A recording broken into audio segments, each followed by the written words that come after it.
WCNC Charlotte.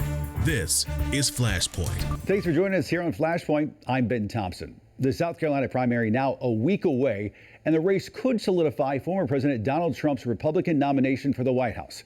Coming up in just a few minutes, the fight former Governor Nikki Haley is putting up. But first, a battle for the governor's mansion in Raleigh. Democratic Attorney General Josh Stein already looking to the general election as he prepares to take on the state's controversial lieutenant governor. Joining us now, Democratic Attorney General and candidate for North Carolina Governor, Josh Stein. Mr. Stein, thanks for coming on. We appreciate it. My pleasure. Politically speaking, should voters expect you to have a same general temperament and approach of Roy Cooper, or do you see yourself and your administration as being a lot different? Well, I'm my own person. I have my own personality, but I have great respect for Governor Cooper. He has been a colleague and friend for about a quarter of a century now. I actually worked for him when he was Attorney General, and I headed the Consumer Protection Division. And so I've seen him up close for a long time and have immense respect for how steady, thoughtful, and well-intentioned he is. He's just a good person. And so those broad philosophical traits, I do hope I share. He has, as you know, butted heads with Republicans there in the General Assembly. They are in control. Do you see yourself, though, perhaps some way, because it's your temperament or some other abilities, to compromise? Do you see yourself as perhaps being more effective than he's been?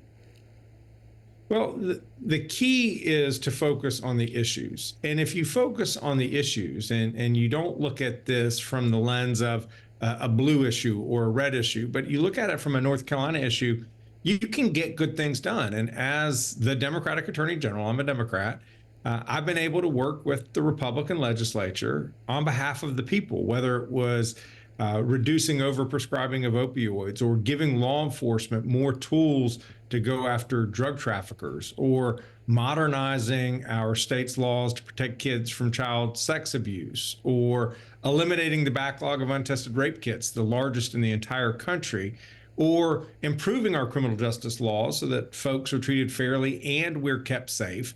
These are all things that I have been able to do as Attorney General together with the Republican General Assembly. And so I will continue to work with them on economic development issues, on public education issues, on healthcare issues. And where there are issues where we just can't agree, I'll stand strong, whether that's protecting your freedom, your freedom, your right to vote, or women's right to make their own reproductive health care decisions. You first have to get through this primary, as you are well aware, and Republicans have to do the same thing. It looks like Mark Robinson's leading on the Republican side.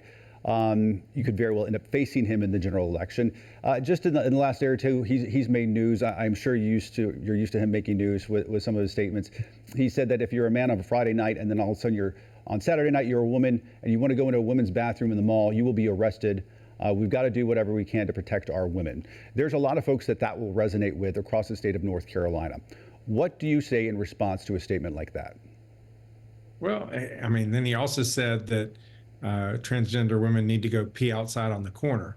It's not the way we should lead. We've actually been down this path before here in North Carolina, and we paid an immense economic cost. We lost billions and billions and billions of dollars of economic activity because folks wanted to fight these culture wars and tell people where they had to go to the bathroom. And we don't need to do that again. We're number one in business in North Carolina. 2 years running, we've been number one in business. I assure you, if we were to pass one of these bathroom bills again, it would set us back economically. Not to mention that everybody is a child of God, and everybody has something to bring to the table. And we don't have the luxury to waste people's talents. We've got to marshal and corral everybody's potential so that we can continue to grow this economy so that it works for everyone.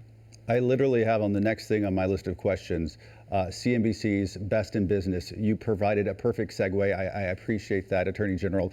With that in mind, don't Republicans deserve a lot of credit for that? I mean, they've been in control there in the General Assembly for the last more than 10 years. Well, look, there's enough credit to go around. And it shouldn't be who did this, who did what. It's about what can we do together to advance the ball in North Carolina. There are some things the Republicans have done well, the collaboration between community colleges and the university system, some of the scholarship programs at some of our universities.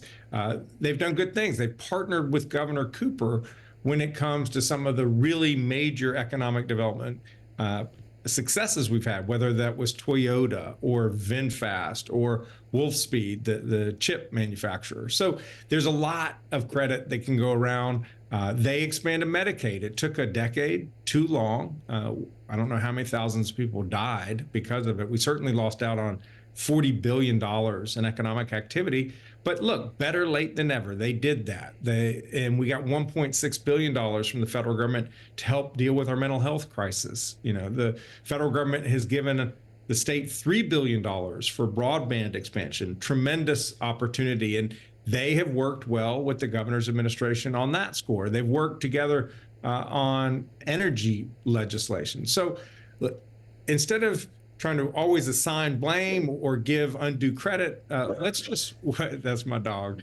Let's work together to make sure that we continue to serve the people of North Carolina. Hey, listen, I understand. I broadcast from a bedroom in my house during COVID, and my dog Scout made more than 1 or 2 appearances with her bark. So I completely understand you there. You were talking about economic development. So with that in mind, let me pin you down on something. Would you sign a bill legalizing casinos here in North Carolina? Well, it would have to be that is too broad a statement. Let's see what the bill is. Let's see how many casinos, where the casinos, what else is in the bill that's going to make a difference.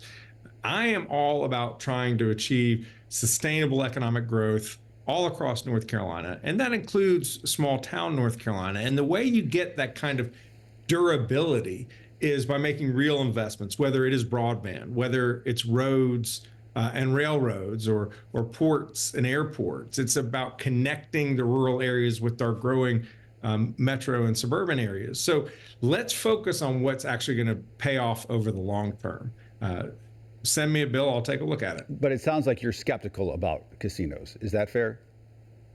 Look, public schools and our workforce is what's going to continue to help this state thrive going forward. It's our people. It is the people of North Carolina.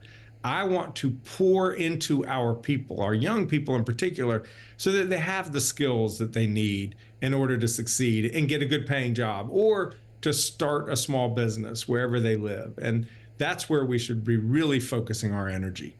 Local Congressman Dan Bishop, running for your current job, he has criticized you, saying that you have done enough to defend the state on some big issues like voter ID and abortion. Granted, I know you personally disagree with some of these decisions, some of these issues, but how should an AG square personal beliefs with what is a civic duty to carry out those jobs? What I have done as AG and what I would recommend any attorney general to do is always go back to your oath of office. What are you swearing to? And what I swore an oath to is to the Constitution and laws of the United States and the Constitution and laws of North Carolina that are not inconsistent with the U.S. Constitution. And so that's my touchstone, my guidestone. If the General Assembly passes a law that's unconstitutional, I can't defend it. If the General Assembly passes a law that I disagree with, but is nonetheless constitutional, I will defend it. It's not my personal preferences. It's the Constitution that guides me. Attorney General and candidate for North Carolina, Josh Stein, as well as his pup as well, making an appearance. At least we could hear the pup. Mr. Stein, thanks for coming on. We appreciate it. Enjoyed it. Thanks so much. Take care. Up next on Flashpoint, the South Carolina primary now just a week away, and former Governor Nikki Haley is betting big on her home state.